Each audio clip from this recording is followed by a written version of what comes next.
Hello and welcome to Split Your Head. I'm your host, Bob, and today we have a returning guest in the form of Fred Barrett. Fred is an excellent writer who came on last season to talk about Japanese filmmaker Hisayasu Sato after he wrote a fantastic article on Sato in Pink Films for The Big Ship. He's now back to talk about a different Japanese director, one who might be more well known for his writing credits, Takashi Ishii. Ishii has had an interesting career as a manga author and writer and director of films that dabble in everything from yakuza thrillers to dystopian horror films and nasty pinkus. He sadly passed away in 2022, and maybe now is the perfect time then to assess his whole career. So take it away, Fred. Let's get Ishii going. How are you doing? I'm doing good. How are you? Pretty good, pretty good. I'm ready to talk about to me a very obscure filmmaker. Hmm. I'm sure just like everyone else, I really only knew about his work as the writer of Evil Dead Trap. Right. And Yeah. so when you approached me about doing an episode on Ishii, I don't know if I would say hesitant. I was just like, are we gonna have a lot to talk about? And then, going through his films, I was like, yes, we are. We're gonna Yeah. have lots to talk about. So yeah, what pushed you to suggest we do a discussion on Takashi Ishii? Well, I mean, I thought it would be first of all, I thought it would be very interesting, kind of to maybe compare and contrast him to Sato, Mm-hmm. like his work, because I feel like it happens within like a similar realm, but not exactly the same. Yeah. His work kind of pushes more into like straightforward horror, like Evil Dead Trap, for example. Yeah. But it's also I just think their approach is kind of you know similar but different, because like Sato is for me, I think, a very lo-fi, very underground kind of filmmaker. But like Ishii had like this period in the 90s where he was making like fairly decent looking, you know, genre movies essentially, that just Yeah. happened to be kind of transgressive, but not more in content than in form usually. So I thought it would Mm. be like an interesting kind of development to kind of go from where we were last time to. Totally. Yeah. Yeah, I mean, in comparing the two, with Sato, I feel like his aesthetic approach is is pretty bare to the point where you kind of can't help but just immediately like grasp on these recurring themes. Yeah. But with Takashi Ishii, I find his films are a lot more like evocative and warm and in a lot of ways beautiful, which sounds kind of weird Hmm. considering the content. But because of that, it feels like you have to dig a bit more for themes. But there are recurring themes. I think that would be my way of looking at them similarly is like they're two directors working with a lot of, I wouldn't say a lot of similar content, but similarly transgressive content Yeah. that just have these recurring sort of like motifs and themes and ideas in all the films that they do. Yeah, I agree. I mean, I think with Ishii, there's certain things that like jump out on at you, like, as well. Like, I think Sato just kind of, he envelops you almost in like this mood, in this strange mood that you kind of that you kind Right. of that you kind of have to navigate then. But Ishii is, he's way more traditional. And I mean, to Yeah. just to get it out of the way, I think Ishii is a like nowhere near as interesting as a filmmaker, like just as like a formal kind of, on like a Hmm. formal level. I don't think he's anywhere as interesting as like Sato is. But I do think he does inhabit kind of an interesting space in Yeah. in terms of like kind of navigating that world between like mainstream filmmaking and like underground filmmaking, and kind of Yeah. like Yeah. kind of pushing the envelope, but also kind of keeping it in like a fairly traditional kind of I don't Yeah. know, context. Well, I mean, looking at Sato's filmography, I think the most, I mean, really the best way to put it is like non-Pink films that he did were Yeah. still very underground, very transgressive. Whereas I think, Ishii did was way more accepted by the mainstream. I think that his film Gonin, which from all the stuff that I watched was easily my favorite of his. Hmm. I think that is kind of like a more like well known film. I mean, it really Yeah. is just like I would almost put it as just like if David Cronenberg did Heat or something, you know, like that's kind of how it felt Yeah. to me, you know. Yeah. And with that being said, like I love Sato, but after watching a few of these films, like Ishii is just way more up my alley. Like Gonin was just like a revelation to me. It blew me away. Mm. Yeah. I mean, it's funny actually. Gonin was produced by Image Factory, or maybe co-produced, or I don't know exactly, Okay. but they happen to have also produced a Sato film. So I know it's like Hmm. kind of like funny, like one of the more like mainstream, more Yeah. accessible kind of movies was actually also involved in like producing a very obscure Sato film, In the Thicket, I think it was. In the Thicket. Yeah, Yeah, I think you said that you watched that one and you didn't like it the last yeah. time No, you it did wasn't. this. Yeah, Yeah, I right. thought That. it was very boring, honestly. Oh, okay. Yeah. I mean, that can happen. Yeah, yeah, I think with Sato stuff, you don't expect him to be boring because it's just always so like, oh my god, yeah. you I know. think that the period setting just doesn't suit him that well. I think he needs that. I think he needs that kind of Oh, okay. like postmodern kind of, you know, setting, Totally. or Because like, you like, know, like 80s, 90s kind of.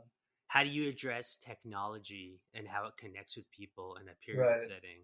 You know, is it Yeah. like the lack Yeah. of technology? Like it's just scenes of people going like, "Oh right, I don't have a phone." You Yeah. I know, mean, like you're how do I make right. this meal? You Yeah. know? I mean, and also like at one point, it's like, at one point, like a ghost shows up, and it's just like, well, you know, if the ghost is Uh, not like somehow connected to the internet, like in Pulse or something, I'm just not, right, right. you know, like I'm just not Yeah. really interested. And it's that one was based on like a famous book as well, right? Yeah, Or short something like that. story, Oh, short story. in Okay, a okay. grove, I think the short story Yeah. is called. Yeah, Well, Rashomon was based on that too. oh, right, right, right. Kurosawa's Rashomon. Right, yeah. That's kind of a bold move to be like, I think I want to tackle Yeah, Rashomon, you know? right. Like Let me just, yeah, I'm going to give my little like you know, throw my hat in the it's ring. yeah, it's audacious, you know. Yeah, I mean, I can um respect it, sure, but yeah, yeah, why not? Yeah. yeah. But yeah, we should I feel like we should start at the beginning because Takashi Ishii is I don't know if maybe in Japan he's most well known for writing manga, Hmm. but at least I think that's kind of how he got into doing films because the Angel Gut series, which he, from what I understand, he wrote all of the films or most of them is it's actually based on a manga series that he Yeah, created. Yeah, yeah, have you seen many of the Angel Guts films? yeah, yeah. I think I've seen almost all of them. Oh wow, okay. Yeah, yeah. They're kind of hard to track down. Like sometimes you can only really find one with like a commentary track going, or you know, there's always some kind of thing. But yeah, Yeah. you can, you know. I mean, for me, it's about the images too, and like you know, having someone there to contextualize it is actually not that bad. But yeah. Yeah, that makes sense. Because I was thinking about that. Like I watched Angel Guts Red Vertigo this morning, Mm-hmm. you know, just before doing this recording. And that was, from what I understand, Takashi Ishii's directorial debut. Yeah, yeah, And I remember thinking, okay, like he's a writer. He's been writing manga. He's been writing these scripts for the Angel Guts films. It's really interesting to me then that he makes the jump to directing his first film, and it's a film, to me anyways, that felt way more about like images, mood, yeah, just the overall like atmosphere than actual like textual um like any kind of like text-based narrative. Like the mm, dialogue is pretty simple, you know what I mean? Like I yeah, guess you wouldn't you kind of think that like someone who's a strong writer, like more accustomed to writing, would then think, okay, I'm going to direct a film, it's going to be yeah, very dialogue heavy and very much yeah. about story as opposed to like mood, you know what I mean? Yeah. Well, I've never read any of his scripts, so I don't know how much he Neither have I. Yeah. emphasizes certain things over the other. Because like some of the scripts you read, there's like dialogue is like only one little piece of it, but a lot of descriptions and whatever. But I think it's Mm. the Angel Guts series. I think the first one was in like in the 78? 70s, like 78, I think. Yeah. And it's actually kind of interesting to see the development there, because like the Yeah. first Angel Guts film is kind of like it's kind of like a movie very much in the tradition of like these Roman porno films that Nikatsu was putting out at the time. Yeah. In that it actually looks kind of decent. Like it doesn't have anything in common with like the underground pink film stuff that would come later, like in terms of just how it looks. But Yeah. it's also just like always so surprising to see how much of a traditional kind of thing it is. It's a very traditional kind of film. It Mm. has like these romantic undertones, and it has a very kind of conventional sense of morality too. And then Oh, okay. you kind of compare that to like something like Red Vertigo, a couple like 10 Mm. years later, and this is just a totally different deal. So I haven't seen the first one. I saw the second Angel Guts, I think a Mm-hmm. year or two ago. Is it that one's Red Classroom? And Right. so I don't know if I like maybe if you can elaborate then on the morality difference between I think it's called like co-ed high school or something, Yeah. and then the The first changed. one, you mean? Yeah, and Yeah, then I think that's. Red Vertigo, because like they both, from what I understand, dealt with a lot of the same kind of like trauma based on like sexual Yeah. assault and things like that. Yeah. Well, I mean, I meant morality more in terms of like how overt it was. The film is very much signaling like, oh, what's happening now is like, good or not good, and I think there's more ambiguity or more kind of what's a good word? Just kind of it just doesn't serve up its themes or its ideas as readily as Oh, okay. as the first one did. That's more what I meant. Like there's always like Yeah. some sense of morality there, like always, but it's not. The first one always, by comparison, it always feels moralizing. Like, oh, don't do that. Right. Okay. you I know, see what you're saying. Yeah. yeah, that's more what I mean. Yeah, because with Red Vertigo, it was like, um, it seemed to be that, like the main character Nami is it was her patients attempt to assault her, Mm-hmm. and then later on, the other main character, I can't remember his name, but he attempts to assault her, and then Yeah, um, doesn't succeed, and then they end up falling in love, and then that's when the film becomes like this steamy, erotic film, yeah, and there's actual like these are when there's like sex scenes and everything, and I guess. Yeah, I think I kind of know what you mean, that like watching that it is a little hard to discern where Ishii is like putting these immoral acts, like how immoral does he consider them, that kind of thing. yeah, um yeah, I mean, but I feel like that's almost like a recurring problem with a lot of the pinkus, yeah, is just like it's just not you're not really sure like how to gauge the morality of them.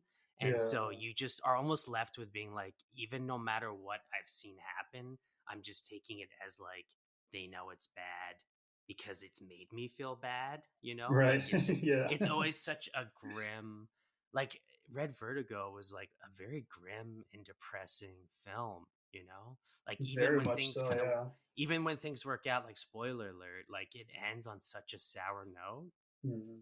you know like she's like, oh, they do fall in love and things seem to be going well for them, and then Yeah, and then like you know e- it doesn't and work then out. Let's just say then it he doesn't gets work then he out. gets popped. Yeah.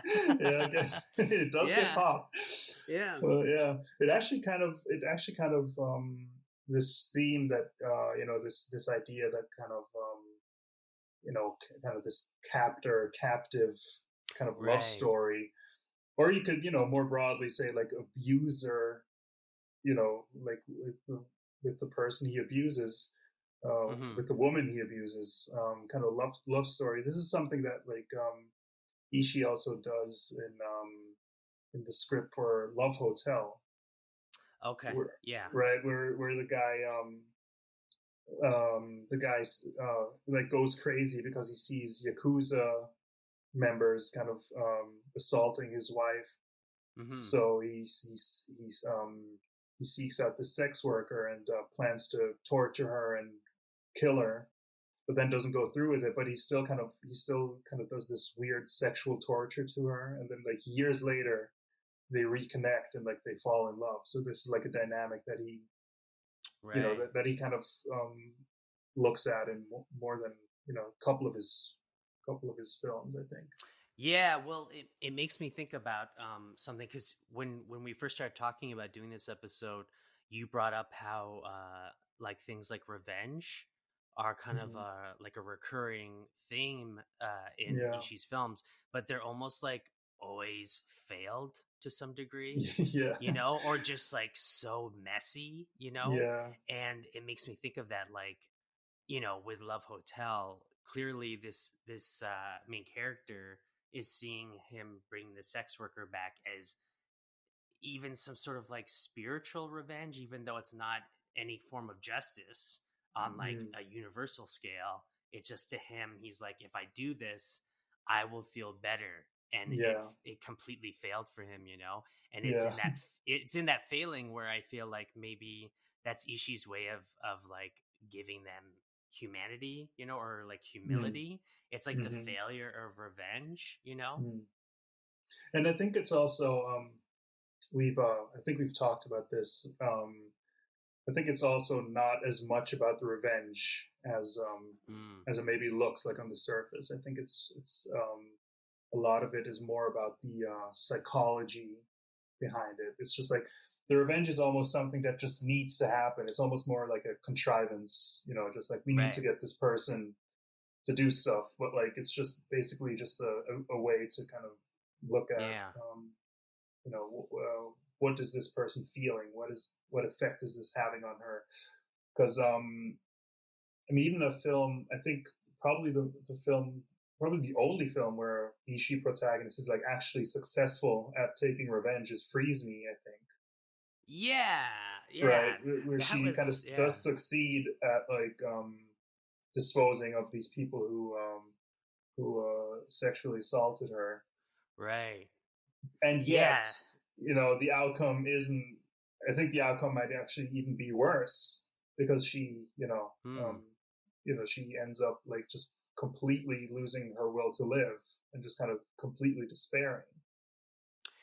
Oh, I don't know if I read it that way. I Oh, mean, okay. well, I mean, I feel like we come away from it feeling that way because it's such a grim film, but Right. um it's weird because like to me I couldn't stop thinking about how like she's stuck in this space no matter what.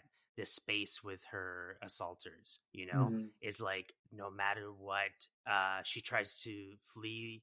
I think it happens in like her hometown. And so Right. she Yeah. flees her hometown and tries to start a new life so she can put it behind her, and then they find her, and then they keep coming one by one, and then she keeps killing them.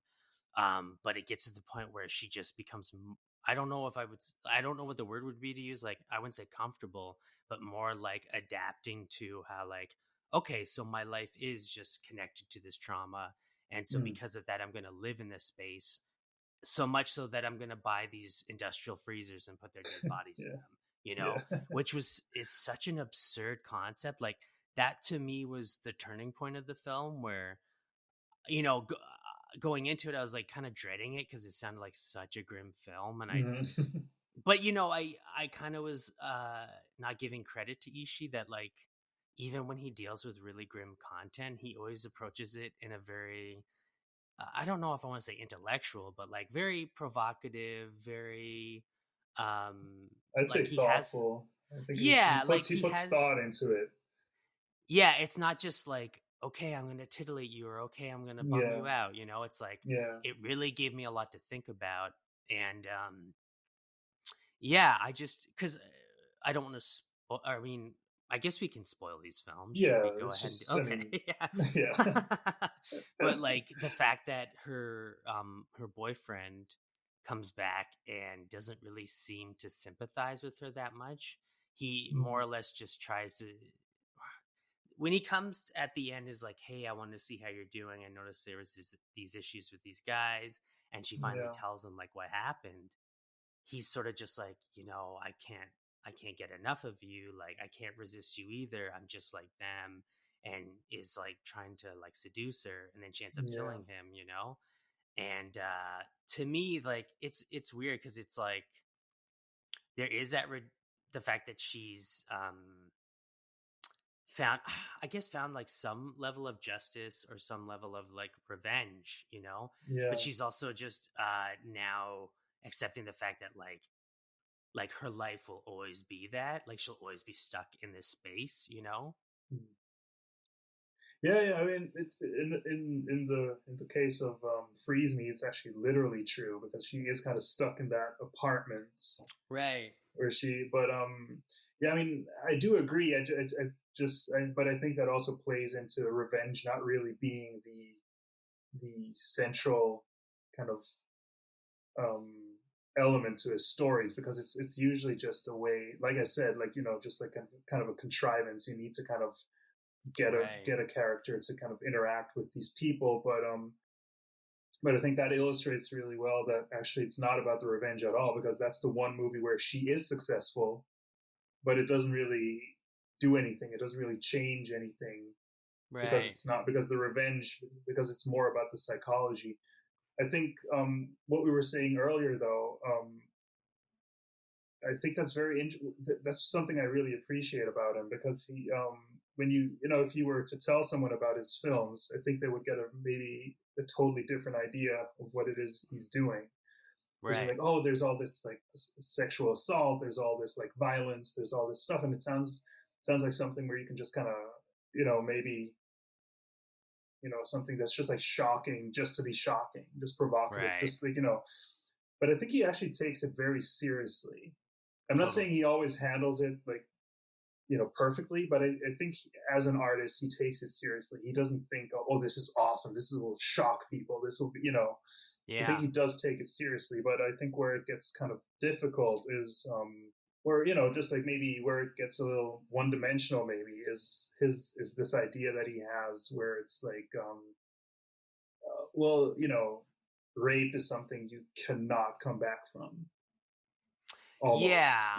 That seems to Yeah. be the implication, just like because he kind of revisits this subject over and over, and like that always seems to be like what comes out of Yeah. it. It's just like, oh, you can't move on from this, Right. which on one hand fair because it is kind of a it is obviously It's very, devastating. yeah, Yeah. yeah, but on the other Yeah. hand it's Well, kind of like maybe that's a bit reductive too in its own way. the fact that he's kind of exploiting that factor so often, Hmm. I guess I have a hard time accepting it as him saying, but that's just the way it is. Because like Yeah. it comes up in a lot of his films. It's like if a woman is assaulted, that after that she'll maybe be rejected by her family, Yeah. or like she won't be able to find a husband or anything like that. And I just feel like because he puts that so up front and he makes it such a point of like conflict in the film, that to me I don't just outright accept it as like he's agreeing to that more. I'm not sure what the right word is for it. Like societal more. Do you know what I mean? Like Yeah. societal Yeah. tradition or something. Like Yeah. his films to me seem like they're trying to challenge that. And I think Yeah. Yeah. I think with like Freeze Me, it's maybe a comment of that, of just like, well, if she can't actually like move on from that thing that's happened to her, then she's just gonna kill all these guys and put them in freezers in her apartment and enjoy her life in that identity, whatever has been thrusted upon her, as Yeah. much as she can. Yeah. I mean, I think it's just exploring this stuff. You're always going to be in. there's always going to be tension there. Totally. You know, Yeah. so it's not even really a criticism, really. I just think maybe he could, you know, I just think maybe it would have been more interesting if he would kind of, if he would have found ways to kind of approach it in maybe a different way, or kind of Yeah. just show maybe more, you know, maybe something more, what's the word? Maybe something more bittersweet, or, you know, but it seems to be very negative, which, you know, fair enough. It's just, you know, after like the 10th Ishii movie where that happens, you're just like, maybe, you know, Yeah. maybe change it up a little bit, you know? Yeah, I mean, when you say that, it makes me wonder, like, okay, did he have his own experiences with that in his Mhm. personal life? Like, did he have a loved one who was assaulted, or do you Yeah, know what I mean? Like, yeah, uh I wouldn't ever wonder like if he himself has assaulted someone. yeah. I I don't mean, get that sense no, whatsoever. And I I don't think think. I don't get the sense at all that he's trying to glamorize the act of sexual No, assault. no, no. But it does seem. I think it seems really odd to us, and tasteless, because it's like, wow, you really have sexual assault in your like palette of ideas that you use, Yeah, almost in the same way that like someone gets shot, or someone like gets fired from their job, or blah blah blah blah, yeah,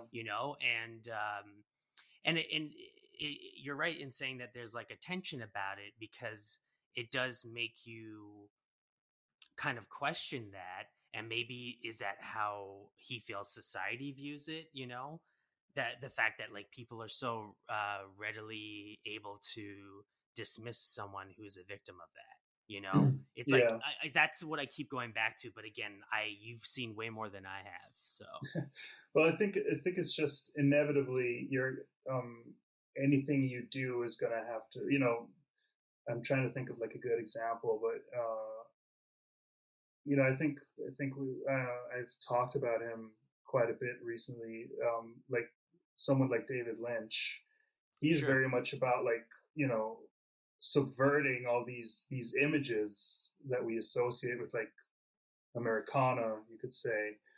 But Yeah. at the same time, there's also like he plays into that, you know. So it's like two things are happening at the same time, right? And it's the same thing with like, you know, kind of sexualizing his female characters.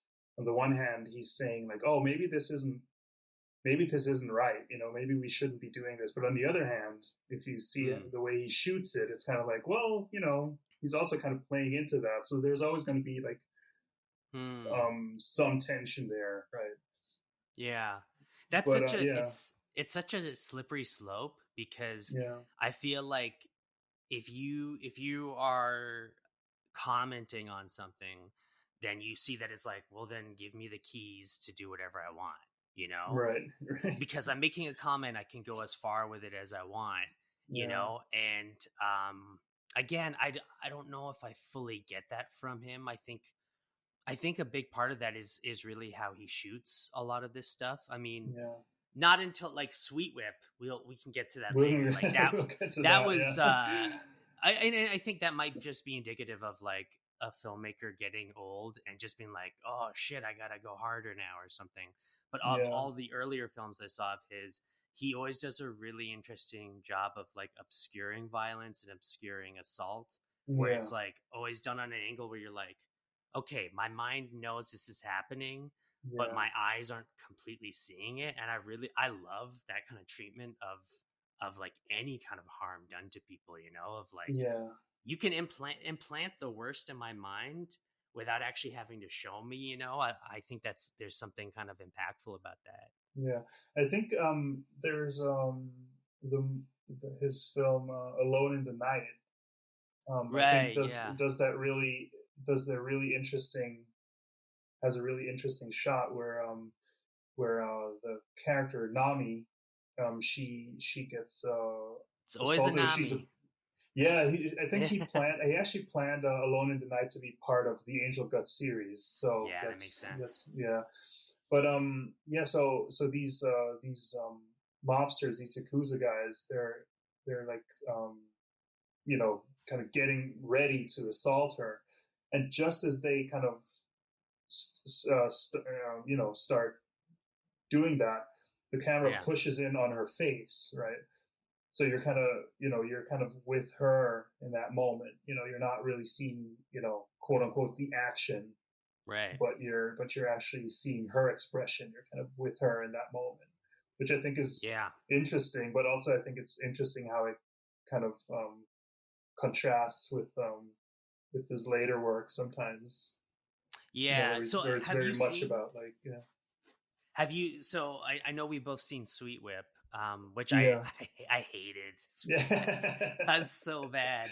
yeah, But have you seen any of his other films, like, post 2005, yeah. around I there? actually I rewatched A Flower and Snake today, which is from Oh, 2004. okay. Yeah, So that's okay. So that's technically like, it's not necessarily an outright remake, because the original Flower Snake is based on a book. So right. it's like he went back to the source material. The I'm actually not sure. I haven't read the book, but it's kind of, it Yeah, is kind of like a loose adaptation, I guess, in some. Yeah, yeah. How was but it? yeah, I think that's well, I don't know. I mean, for me it's very much about, this is kind of a thing with Ishii. He's obviously a good director, and he has Sure. made some Yeah. really good stuff, like some great stuff. But I think he might be more interesting than like necessarily successful, every Yeah. time. And I think Flower and Snake is kind of the same way, because it it is kind of similar to Sweet Whip in that it starts out and it's kind of coherent, but then it kind of shifts into this different kind of pace where it's almost like it becomes like almost like hallucinatory. It's just kind of these loosely connected scenes of like sexual degradation and Yeah. humiliation and stuff, and like, and for me, very much obviously kind of like, I don't even want to say like just there to titillate, but it feels less concerned with like it feels more concerned with what's going on on like a physical level than like a emotional or psychological one. And Yeah.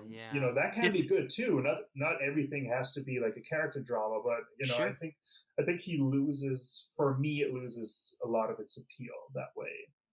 Yeah, I would Like agree. as an experience, it's interesting. Like as an overall experience, just to kind of gauge your own kind of reaction to it, I think it's very interesting. But like Yeah. just as like a film that I would recommend to someone, like even a sicko, like I don't know, maybe Right. there's Right. not that Yeah. much there, but yeah, Yeah. that's I think part of what makes him interesting though, because I think he probably in his head he's approaching everything the same way. I don't think I Hmm. don't think he's the kind of Yeah. filmmaker who thinks like, oh, let me be really respectful about this scene, or Right. let me be not respectful about this scene. I think to him his approach has definitely shifted, but it's not like he's thinking like, oh, fuck all that like respectful crap. Yeah. Let me just like show. I don't think in his head that's what's happening. I think Yeah. it's I think it's more just like, let me just see where it kind of takes me. And there's also obviously like, the question of like having a budget or not having a budget and all these things. But yeah. Right. Right. Yeah. After watching Sweet Whip, I was reminded of Dario Argento's last film, Dark. I think, yeah, Dark Glasses. Did you Mm. see that? Yeah, yeah, yeah. We talked Yeah. about this. I think I actually sent you the film, if I'm not mistaken. I apologize. I'm so bad for No, this. don't worry I'm about it. I'm not always even like, mad. I'm not even mad. It's funny to oh, me. okay.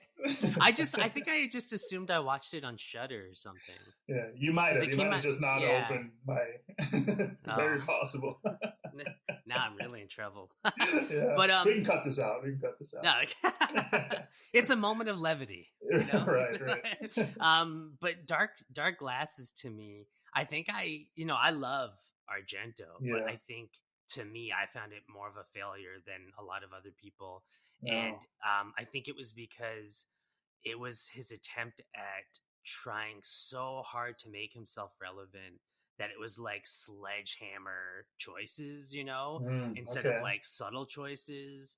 And it was almost like at that point it's like you don't have to prove yourself. Like Mm. you could make like a tame film Yeah. and and just relax a little bit. And like Sweet Whip definitely suffered from that, where it was like there's actually a really cool concept here, but at 2.5 hours long, with an hour of it being wall to wall, like Brutal. juxtaposition of like the Brutal. BDSM club to like Ugh. the like where she was kidnapped. It was just like, Yeah.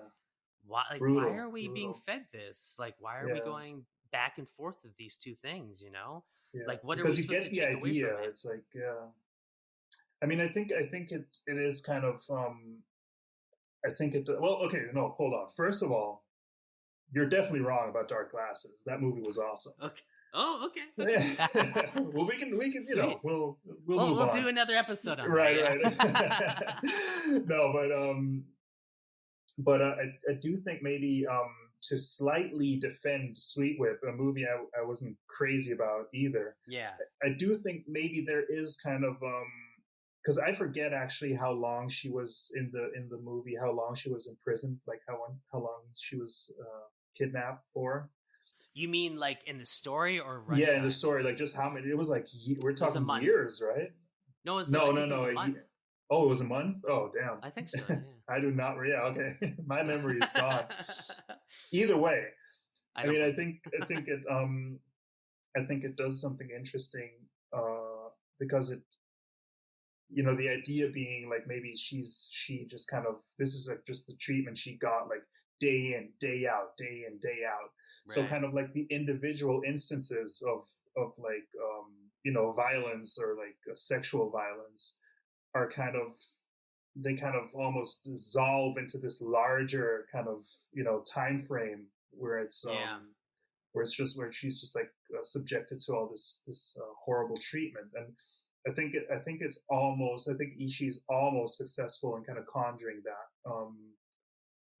But as like a viewing experience, especially contrasted with like the other stuff he's done, I think Yeah. it's just way less interesting. And I also think like a lot of his kind of gestures with like the voiceover and like the classical music and like the flashback structure, I just thought So like, over and what, over. like it's so middlebrow. It's so, I know. Well, it's always, yeah, it felt like I. porn, like Oscar bait porn, like Oh, literally like Oscar bait porn or something. that's a It's good way to very, put it. I think I pointed out the voiceover, the one specific yeah, example that was just like, what?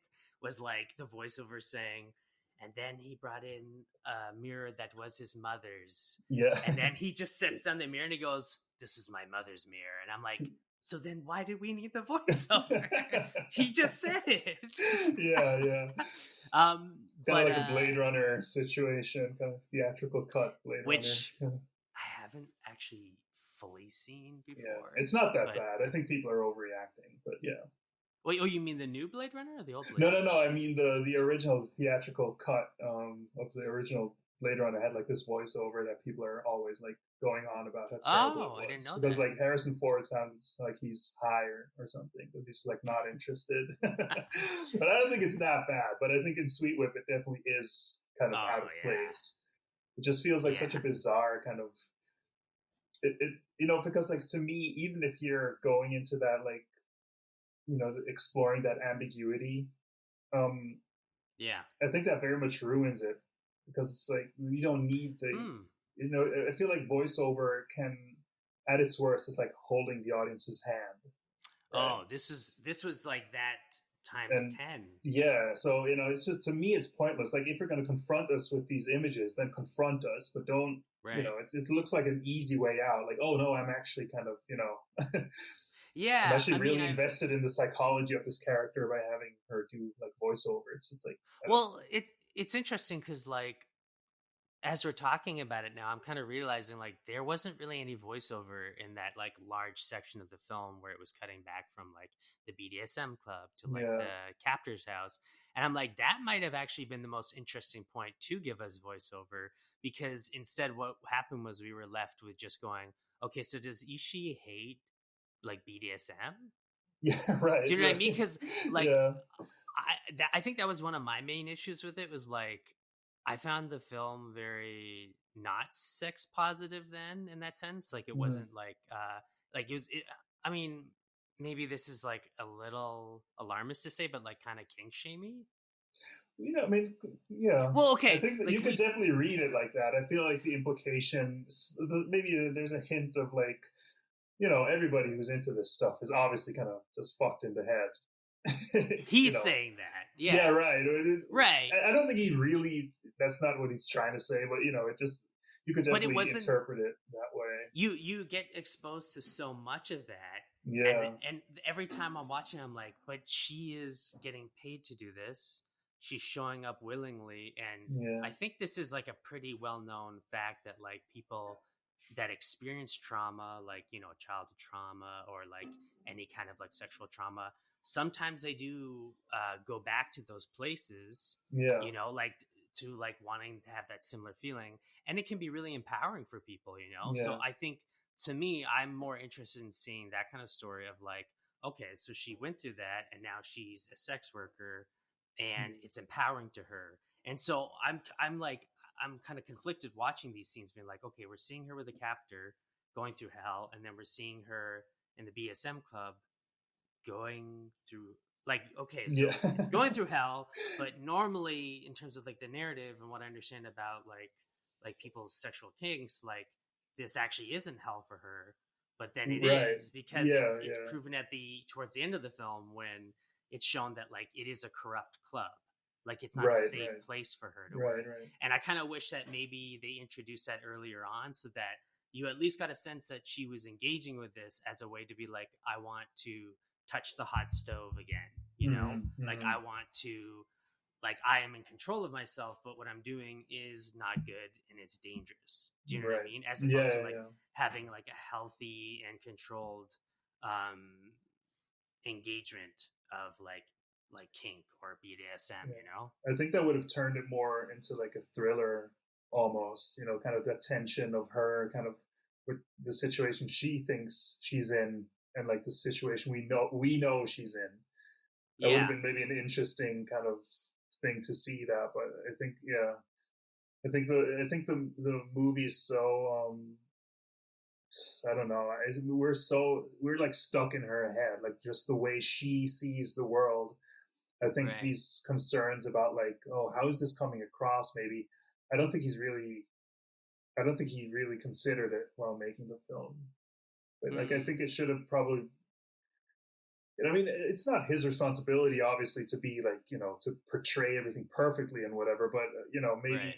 just having some awareness of these dynamics probably could have Yeah. could have helped. I'd say. you I'd say. what would have helped, I think, is like if she, if the club was still corrupt, but if she is like a sex worker, they showed scenes of her engaging with like johns that are Mm-hmm. like totally healthy and normal, or you know what I mean, like Yeah. she is safe here, so she's in a situation where she's engaging with these ideas and maybe like reconnecting with these traumas, but with people that are like, oh no, you're safe, like you get a safe word, like you're good to go, you know what I Mm-hmm. mean? Like I think Yeah. that would have maybe strengthened the film to some extent, but instead we got like a wall to wall spectacle that really just seemed designed to just like shock you for Yeah. what felt like an hour straight. It felt like 4 hours, honestly. But Yeah, it did feel like, yeah, I was contemplating fast forwarding at times, yeah. but I just can't I bring myself to do that. Somehow, I just can't. no, I Yeah. don't. It's not really in my wheelhouse, just because I wanted to watch it to talk about it, right? Right. And I Exactly. and I do feel like if you're fast forwarding, like you are missing out on something. Yeah. I mean, that's part of the experience. It is kind of numbing. It is kind of repetitive, and like that's just the Yeah. experience. If you're just robbing yourself of that. So. I mean, it's funny to compare it to this, but it did make me think of like Beau is Afraid. So Have you seen I haven't that? seen. No, I haven't seen that. No.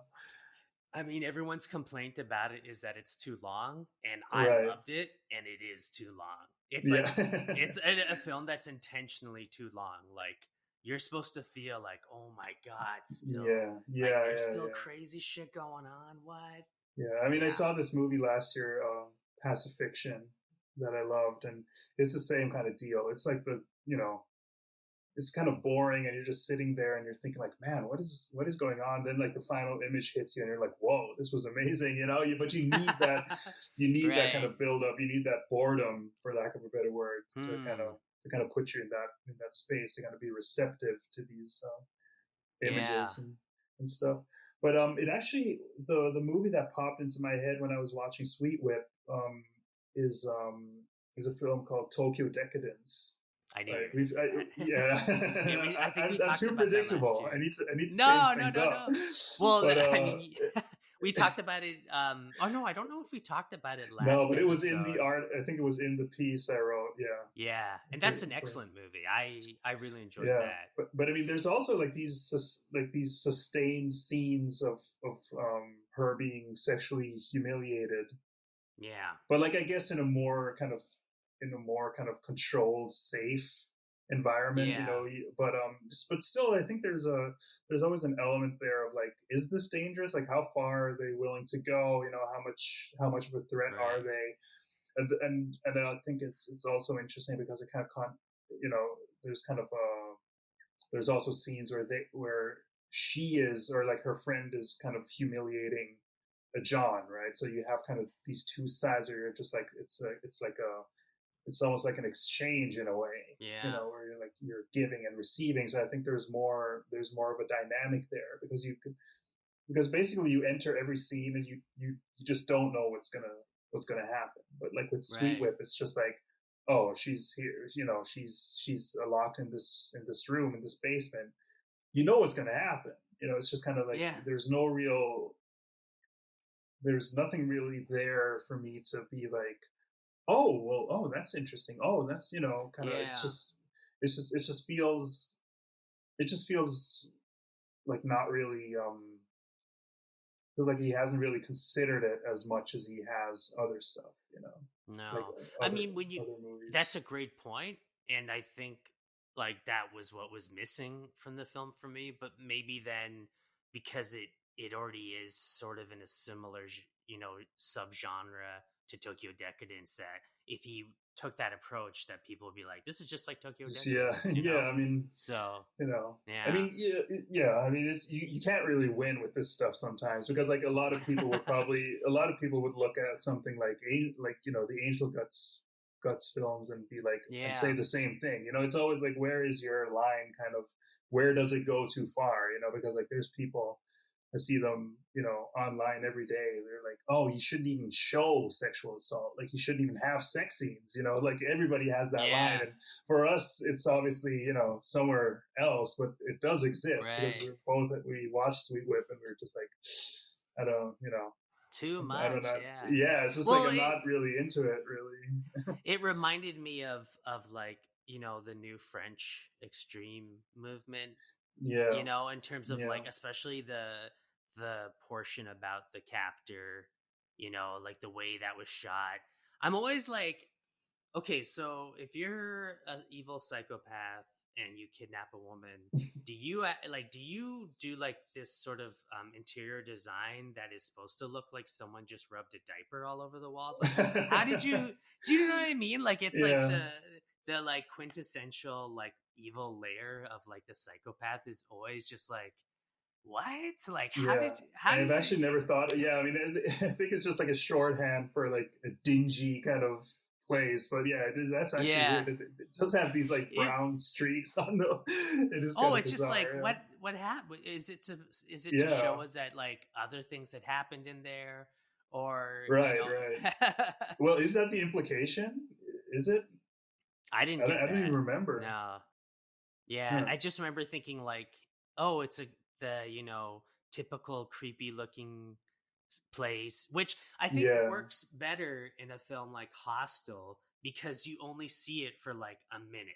You know what I mean? And yeah, that's what it's supposed to do. And this is like, you know, summing up yeah, exactly what didn't work about Sweet Whip is like you see a room like that for like a minute and it instills a nightmare in you, so you don't even think about like, why does it look like that? yeah, Do you know what I mean? yeah. And Whereas like also, I Sweet think Whip was for just like, let's hang out here for an hour. yeah, yeah, and also like Hostel has like an in universe kind of explanation for why these places look like that, with like the Right, abandoned right. kind of places. But here it's Actually, just like sorry. you have this like, sorry, go ahead. Yeah. Oh no, I totally just realized I meant to say Martyrs. Oh, Martyrs. Yeah. You've seen Martyrs? Yeah. Yeah. So the beginning starts in like a space very similar to the space that the woman is in Sweet Whip, and it looks just like, okay, like where did they get, like, this is the dirtiest looking room I've ever seen, but you're there for like 2 minutes, you know what I Yeah. mean? And Yeah. then she bails and then the film starts. And so like Sweet Whip was like that, where they have the dingy looking room. It feels like he watched Martyrs and was like, get the woman that did that interior design for me, Yeah. like I need her to do this room. And then he just did so much time spent in there. Yeah. Yeah. Yeah. I don't I don't know. know I why I'm mean, freaking out about that. yeah, yeah. It does kind of bug you, huh?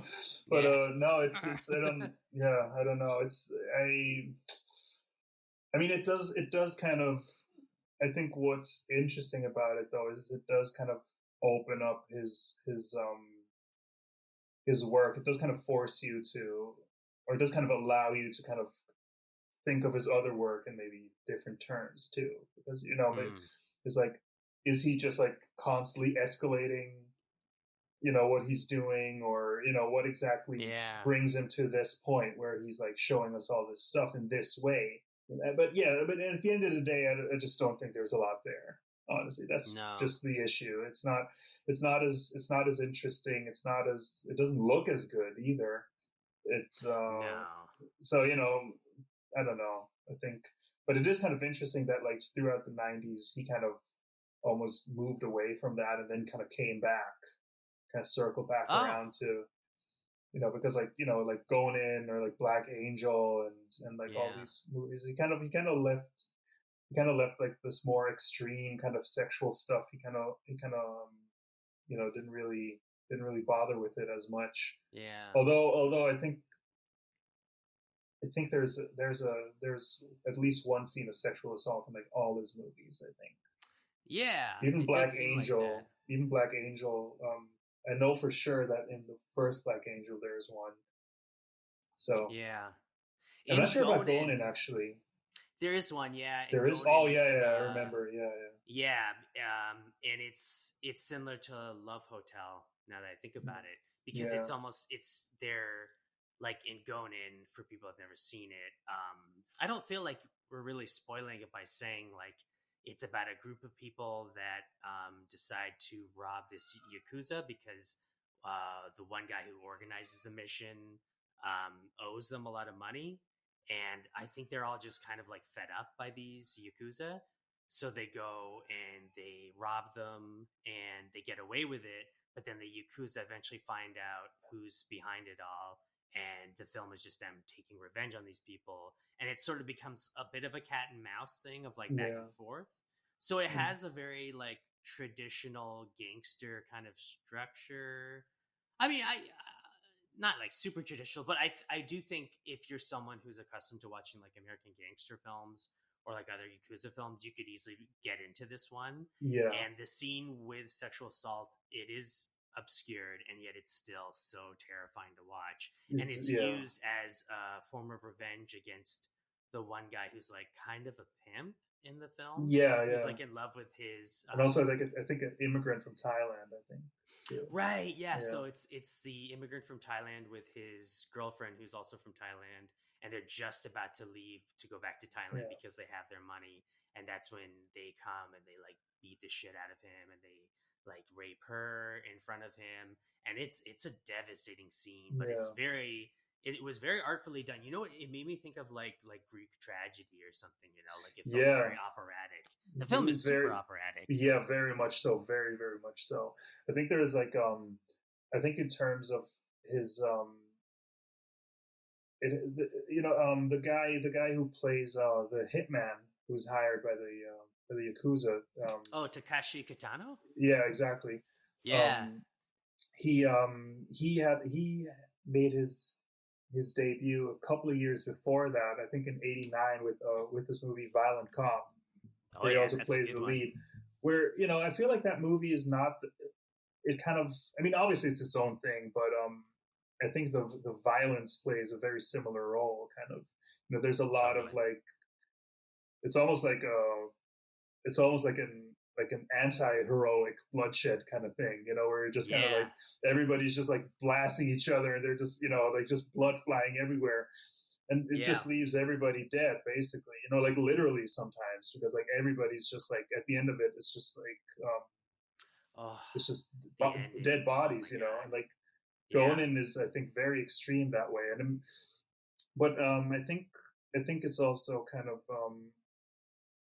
he presents the kind of the I don't even want to say violence, because it's not just the violence. It's kind of the ugliness that kind of permeates the movie. I think he presents that in very interesting ways. Like you said, like the scene where they assault the one guy's girlfriend, and it is very operatic, and I think the camera moves like around, like it circles around this big Yeah. like room, and you can kind of catch a glimpse of it at first, and then you kind of see it, and then it goes out of goes out of the frame again, and Well, what I remember from that is it's staged in a really interesting way where he's on like one side of yeah, it's like almost like in a warehouse space, and right, he's right, against the yeah, wall and they're beating him up, and then she's on the other side and it's shot wide and you can see the light oh, kind of oh, pouring right. through everyone. Right, and I Yeah. think there's like a middle section that is just like empty, that like kind of separates them, right? I think Yeah. there's like it's like him getting beat up, and then like a middle section where it's just like people standing there, and then like the other room where it's like they're assaulting his girlfriend. Like I think she's that's slightly obscured from him, yeah,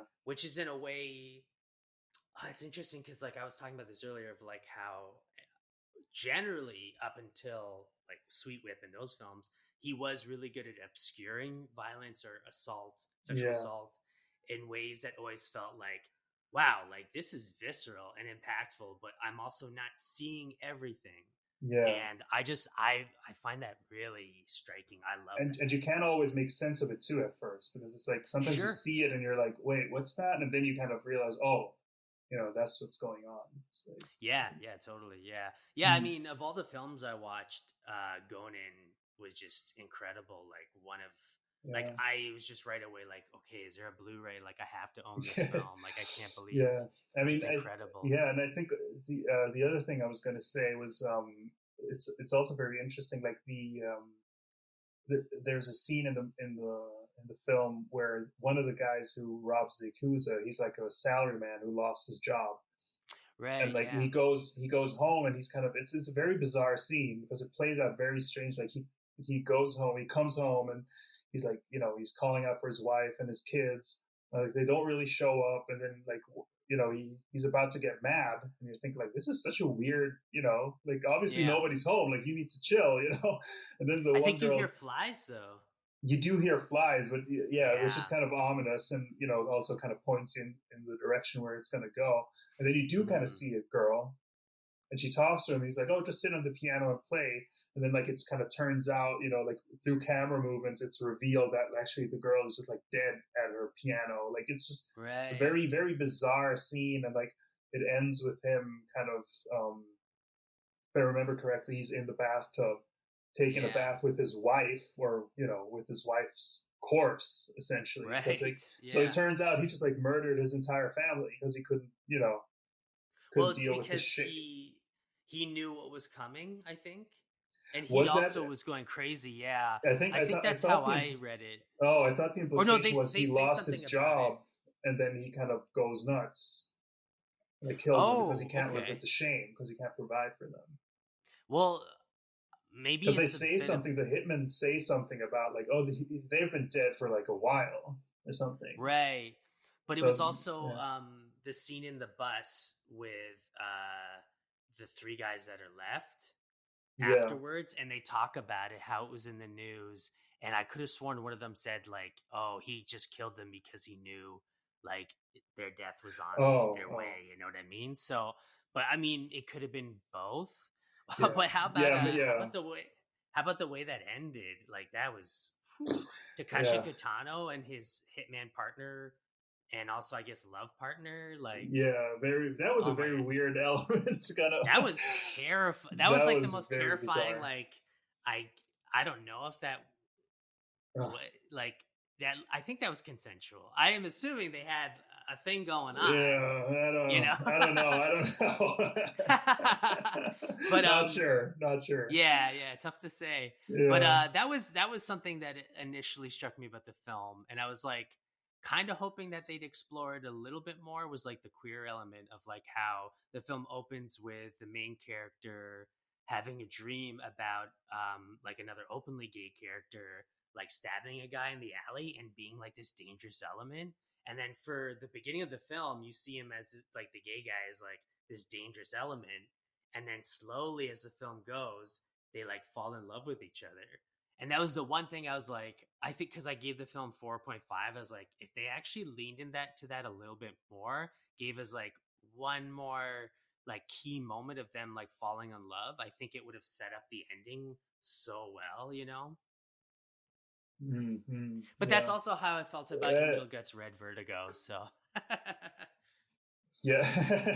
you know what I mean? I was like, I just sometimes I need just give me like a little bit more time with these characters to fall in love, you know? Yeah. And then it Yeah. sets Yeah. up Yeah. the end result a bit more to feel like, Yeah. You like your romance. That's fine. You like your I like it romance. all, That's yeah. yeah. Yeah. I think what's interesting in with the Gonin films is that it Mm, does kind of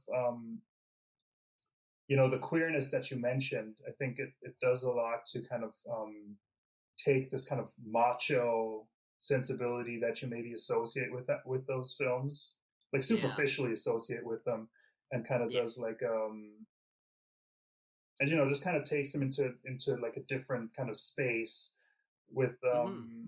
and he kind of does that further with the second one, which is focused Oh, on women, really? which I thought Right, was a yeah. very which I thought was kind of interesting because you don't really get these movies a lot where it's like about the women, and it's not one of those. It feels very organic. It feels very much like Hmm. he's just he's um he's just really imagining these. What would it be like if women were at the center of the story? It's not necessarily like, oh, look at these women trying to navigate a man's world. They just happen to Right. find themselves there, and he just kind of lets them interact like that in an interesting way. Mm. And going into the first one, kind of, I think the well, I don't even want to say queer subtext because it's like right there in the Oh, yeah, yeah, text. totally. But I think but this kind of this is kind of queerness that is very that you kind of notice throughout. I think also pushes this more macho thing in like an interesting direction too. Yeah. I think in I that way it's mean, actually not that different from something like even like like Fight Club or American Psycho or mm, something like that, which are like yeah. very kind of focused on masculinity, but coming at it, like the guy who wrote Fight Club is gay, and like Brady Chuck Snellis is gay, Palahniuk, so they're yeah. coming at it from like a very Oh, true, yeah, yeah. so Huh. they're coming at it from like an interesting angle, and it kind of reminded me a little bit of that, where it's like a very male narrative, but it has like this sensibility about it where it's like you know Yeah. it does feel kind of gay, and it is kind of operatic, and Totally, totally. It is like a kind flamboyant of kind of film at times. I think yeah, probably his I'm most I flamboyant, probably I'd say. oh, absolutely, yeah. But it is also his most like masculine and like how am I trying to say this? Like masculine in a typically heterosexual way, like very macho, Like it encompasses Yeah. both of those things. And like this is a film that I would show my friends that are like love Yeah. gangster films and are like into sports and stuff. Do you know what I mean? Like I think they would get into this film because it is like a good film in that respect. Yeah. But what was I Yeah. gonna Yeah. say? Yeah, no, I want to see going into. I heard it wasn't as good. No, the first one is better, definitely. Yeah. That's usually the case. And there's also Gonin Saga, which I Yeah, guess is yeah, his last film that he ever made. yes. But I haven't seen that. I couldn't have never seen that one. Yeah, I mean, Sadly. I kind of want to try to fill in some blanks with his filmography because through doing this, like there's so many of his films I stumbled upon that just sound amazing. I was reading about one that he wrote the other night Hmm. just called Goddamn. Oh, Oh yeah, God, I don't directed know that by one. Futoshi Kamino, and it just sounded like a Yakuza revenge film. Have you seen? So, what are the other films of his that you've seen? I've seen well, the ones he directed. I've seen Angel Guts, Red Vertigo. I've seen A Night in Nude. I've Mm. seen the Red Flash, Angel Guts. I've seen Alone in the Night, Going in 1 and 2, and then the Black Angel films, Freeze Me, and then Flower and Snake, then Sweet Whip. Those Oh, are the okay. ones. So you Yeah. haven't seen Original Sin, which I No, hear is no. his most critically acclaimed. Yes, apparently, but I've never seen it. You know, these movies What's are. This is like a thing. They're really hard to find. They're just Yeah, hard to track totally. down. How are the Black Angel films? I think they're pretty good. They're pretty good. They're pretty Okay. stylish. They look cool, but I think a film like that would maybe, or films like those would maybe work a little bit better if the character wasn't so bad at taking revenge. Honestly, because Oh, it's kind of like, you know, he sets them up to be like, oh, they're so badass, they're so cool, and then you just completely flop, you know, which right. is just bizarre Yeah, to me. But you know, which is, you know, I can respect it as a choice, but it's just like this isn't, you know. Sometimes you just want to yeah, watch somebody cool holding like two guns, like shoot people. totally. You know, sometimes that's all you need. Sometimes you Yeah, don't need to have them be like, you know, captured and humiliated and assaulted. Like, you know, it's like, I don't know. yeah. Maybe something more conventionally satisfying would have been cool for that kind of thing. But I think Hmm. that those are based on a manga he did as well. I'm pretty sure, Okay. Huh. the Black Angel films, but they look Yeah. incredible. Like this is, if I had to guess, I'd say this is like the height of his like you know, his budget, like his monetary access Oh to. shit. Okay.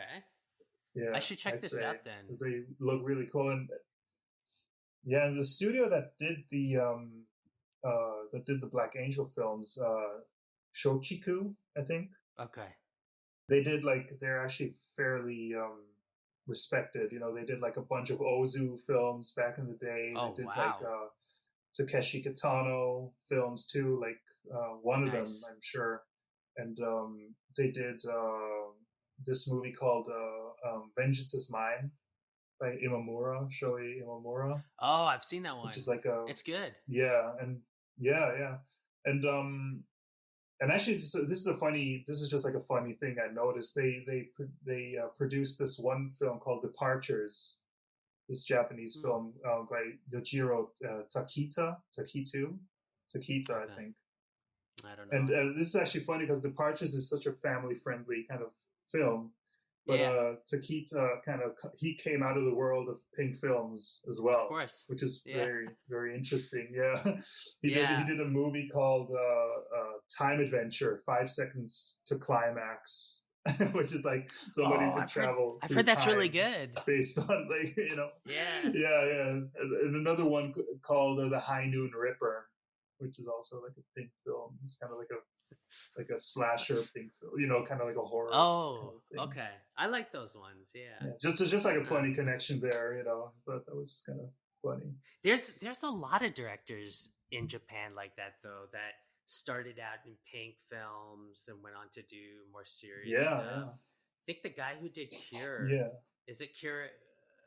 Oh yeah, yeah. Cure. Kiyoshi Kurosawa. Yeah, Yeah, I think he like started out in pink films, if I'm not yeah, mistaken. yeah. He was like an assistant director on a bunch of stuff, and like he directed Okay. like two of them himself as well, I think. Yeah, yeah. I mean, at the time, it was like pretty much the only place where you could really kind of Hmm. make your own films, I think. That's such an interesting phenomenon to me. Maybe that's not the right word for it, but just that like you would never see that in North America of someone's like, "Oh, I've been making softcore porn and now I make like these totally well Yeah. respected films. That's so rare. Yeah. I think it does happen, but maybe not to the extent that it does in Japan. Yeah, I agree. I think it's and I'm trying to think of someone who started out like less respectable, but I'd say maybe Cronenberg would be someone who started out like kind of doing like these like icky kind of horror films, and kind of Yeah, but they're still developed into someone horror more though. respectable. He has like auteurist kind of credibility. Yeah, I think I mean like Wes Craven would be one where he did like legit porn in the beginning. He made like an incest porn before he went on to do horror films. Do you know Oh Wes god. Craven? Yeah. And Well, Abel Ferrara did porn too, I think. right, yeah, that makes so much sense to me because I feel like he never fully took a That foot does make out of sense. that world. I think I almost want to say Oliver Stone. Hmm. Hmm. I could be wrong. I think that of that generation, like filmmakers coming up in like the 60s and 70s, I think it's more common then, because I think that like porn had really changed quite a bit since then. I don't think you'd see that Yeah. now. I don't think you'd see someone now unless they really stayed closer to like the underground, closer to making like seedier films after making porn. Do you know what I mean? Yeah. Yeah. And also, it's just not as lucrative anymore because like everybody's there's like amateur porn now. Stealing People it. just like upload it. So Yeah, that's true. That's true. Yeah. Okay, so we'll do the questionnaire and then we'll get through your plugs. Does that sound good? sounds good. Okay. So, 5 questions, rapid fire, take your time, do whatever you like. The space is Mm-hmm. yours. Tea or coffee? Tea. Oh, interesting. Okay. Choose one film for the rest of your life. Um. Oh God. I'd have to say. I'd have to say Mikio Narusa's Scattered Clouds. I've never even heard of that. Love I it. think you won. I You won. Dude, yeah. I gotta see this movie. That's on Yeah. what is it? Like what It's little brief a film. very very beautiful melodrama from the '60s. It was Narusa's last film. I think it's '67, and Okay. it's also known as Two in the Shadow. And it's kind of like I've described it as like a blend between like Douglas Sirk and Ozu. Very very Okay. beautiful movie. I think just very I don't know. It's just to me perfect. Like I don't know how you could conceivably make a better movie than that. Interesting. Yeah, Okay. I will love it. definitely watch that. That sounds Yeah, awesome. worth Okay. watching. Yeah, for the rest of your life. Yeah. If you had to be an animal, which would you choose? Oh, that's easy. Hippo. Oh, hippo. Oh, Yeah, really? hippo. I love Wow, hippos. that's unique. Look, okay, I actually have you can barely see it. I actually have like knickknacks. This is like stuff that is that I left with my parents when Hmm. when I moved out. This is like stuff that's still here. There's like a bunch of hippo stuff up there. Maybe Wow. eagle-eyed viewers can make it out. Maybe. Okay. Yeah, I'll like I mean, just zoom in people give me digitally. those things. I don't go out Yeah. and buy them, but they know I like them, so they give me those things. Yeah, Interesting. So you're a big hippo fan. yeah. Oh, have you seen Meet the Feebles? No, I don't even know what that is. Oh, it's a Peter Jackson R-rated puppet film. Oh, no, I Well, haven't you're gonna seen love that. it. Well, I will check it Yeah, out. you have to see it now. Yeah. Yeah. What happens when we die? People get sad. Oh, That's all I got. oh, yeah. I mean, do you want to answer like what happens to like you when you die, or is it just Yeah, like that's kind of like it a was a bit of a cop poetic? out. Yeah. Oh, no, no, no! I just was like hoping you like maybe fully understood the question. I mean, you're right. We get sad. Yeah. We get. Maybe it should be Yeah, what happens to you when you die, but I yeah, think yeah, yeah, we does feel open ended, so you can yeah. answer it any No, way you like. Yeah. no, but yeah, I don't know. I hope something good happens though. You know, I think Yeah. the Druids had it kind of like you know, life is good, but death is going to be even better. So Oh, cool. I I hope like they're that. right. Yeah. Yeah. Yeah. I almost feel like maybe we would live our lives better if we knew that death was terrible. And so you were just trying to, just trying to like, no, I don't want to do it. Just Yeah, do everything I can, like eat right, like yeah, take care of each yeah. other, like I wouldn't wish death on anyone. No. Wait. Well, I mean, you know, Oh, it waits for us all. I mean, I think we kind of, yeah. you know, we pay for life by dying at the end. Yeah, You know, supposedly, right? yeah. Yeah. So everything in between should be free, right? You would hope. Yeah. You would hope. Well, Okay, and last one, song title that best describes your life. oh God. um, song title that best describes my life.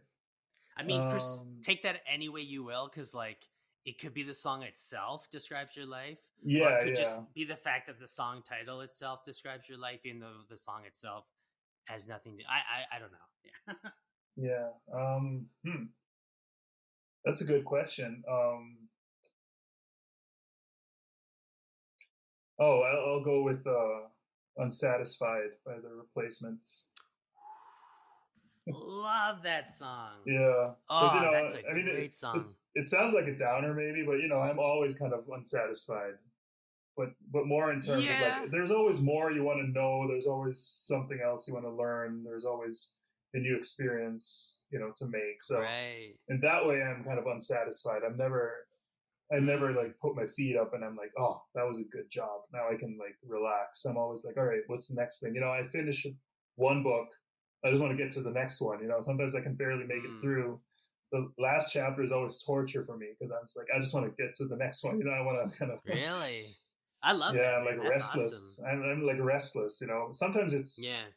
sometimes it's kind of difficult. You know, because it's annoying because you're just kind of. I always feel like I'm on edge. I cannot take a Right. vacation properly, but you know, Yeah. so Yeah. unsatisfied is kind of the It's a great song too. great song too. Yeah. Did you see Poor Things by any chance? No, but I saw you posted like Yeah. yeah, like a review. 5 stars. Yeah, no, 5 stars. the way that you described that song is a good way to go into the film, I think. Well, In I terms definitely of want like to the see it. character. Yeah. Yeah, I'd love to know what you think. I Yeah. You always have very interesting takes that I can't predict. And Oh, so I really? don't I could no, and I mean that as a compliment. Like Yeah, yeah, you have very unique tastes, and I appreciate that in people, and you are yeah. very articulate about what you like and dislike. So it's Thanks. Thank interesting you. reading, Thank you. even if I'm like I love that movie and you hated it. Like I think we both differ greatly on Everything Everywhere All at Once, for instance. Oh yeah, yeah, Yeah. yeah. Yeah, But I remember. I was I was bummed. I saw you gave it like 4.5 stars. I was like, damn, lost a I'm good one. sorry. Oh, I'm sorry. No, no, I'm Um, glad you enjoyed it. I'm glad. but Poor Things to me is just like, yeah. It's rare that I see a film for the first time and I give it 5 stars. Just because I'm Yeah, like, I don't know, there's probably something I'm not picking up yeah, on. But this time I was yeah, just like, I'm thinking about it, and like I think they nailed this one. I think yeah. That's everything. awesome. Yeah, yeah. I was saying to my wife yesterday that like for are you a fan of Yorgos Lanthimos? I wouldn't say a fan, but he has done Hmm. stuff that I like. I did What? like Killing of a Sacred Deer, and I thought his first one, Dogtooth, was pretty cool too. He did a Interesting. short Yeah. film too, Mimic, I Oh, think. I don't know that. Yeah. Yeah, that one I thought was, you know, Hmm. fun little exercise too. But the Lobster, didn't really Really? care for it. No, thought That's it been my was favorite one so far. And I no. was saying to my wife that like I would almost compare and this might sound really like film broy or Yeah, pretentious, but like um the Lobster is like his Royal Tenenbaums, and then this would be like his Grand Budapest Hotel for like Oh, the okay, Wes okay. Anderson comparison. Yeah, yeah. Because I don't know how you like. For me, Wes Anderson is sort of like he is overrated, but he's also amazing at the same time. Yeah. And I'm always like, he is a really good director, and he's made a handful of great films. And Yeah, Royal yeah. Tenenbaums was like a long time my favorite, but like Grand Budapest Hotel felt like his most ambitious and like slickest, and just everything like nailed it, you know? Yeah. I mean, So I always appreciate his craft, but to me, it just doesn't really connect as well as like other stuff does. You know, sure. I feel like I didn't even really have a problem with it. You know, it's just like more like, oh, that was all right, and you know, I'm Mm, ready to move on. But you know, I definitely I understand the appeal, and I think he does kind of get flattened into this like aesthete kind of, you know, yeah. persona where it's like I think he is an emotional filmmaker, and I think there is a lot of feeling in his movies. I don't think he's like this cold like, you know, everything has to be symmetrical and not move, and you know, I think that's kind of like a meme at this Yeah. point. You know, I think he's probably more interesting than some people give him credit for. But you know, for me, it's just like it's not something I would rush to see in a you know That's fair. in the I'm kind theater. of getting that way now. I think the last few I wasn't crazy about. And I also just feel like I almost want him to be forced to do something so out of his comfort zone. Like just Yeah, someone give him a handheld digital camera and like yeah, a just handful of yeah, just like a handful of actors he's never worked with before, and like a script written by someone other than himself, and was it Roman Coppola, like just like yeah, give him something like, you can't make a twee shit film, you got to make something crazy, yeah, you know what I mean, just like break away from the usual things. But I pissed a yeah. lot of people off saying that, so Yeah, yeah, yeah. You I'll have to be yeah. careful. They'll dox you. But I don't know if the Yeah.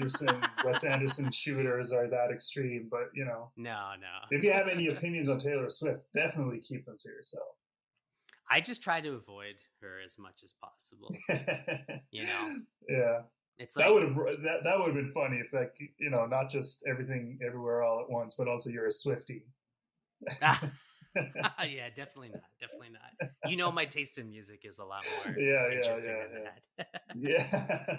Well, yeah, we should wrap this up, Fred. But thank All you right. for your time, and you know, we Yes. should lock you in for season 3 whenever that is, and you Yeah, can for pick, sure, for sure. maybe pick like a non-Asian director. We can dance around another part of the world or something. You Yeah, know, yeah, yeah. That would be um, cool. Wes Anderson. Wes Anderson. I mean, I was. I mean, I was even thinking like Abel Ferrara maybe because we brought him up I would earlier. love that. Although And then, I haven't seen one of his films past I guess Bad Lieutenant that I've liked, I think. yeah, So, but I haven't seen all of them. Like I just remember the 2 or 3 that I saw. yeah, Like I couldn't stand Pasolini, and I think I yeah. saw one that he had with like Forrest Whitaker in it years ago. It was like Mother Mary or something, or Oh Mary. yeah, I couldn't get into that one. yeah. But yeah, I mean, I'd be open to doing something on him for sure. He's an Good interesting opportunity director. to revisit. You know, that's always a good. It's always good to have a reason. Yeah, I probably watch King of New York like once a year. I love that movie. Yeah. It's fun. Yeah. So before we go, you should plug your Substack, which you're talking about. I'll link Yeah. that in the show notes for people to hop onto, but do you want to explain how that works? Well, it's just a newsletter. Essentially, you can sign up for. You leave your email. You're free to contribute. You know, like get like a paid subscription, or you can just get a free subscription. Doesn't matter. Just helps. You know, it helps to keep things going. And Hmm. I'm looking to expand it a little bit to maybe have some other writers come on and like obviously if people pay, I can pay the writers. You know, Sick.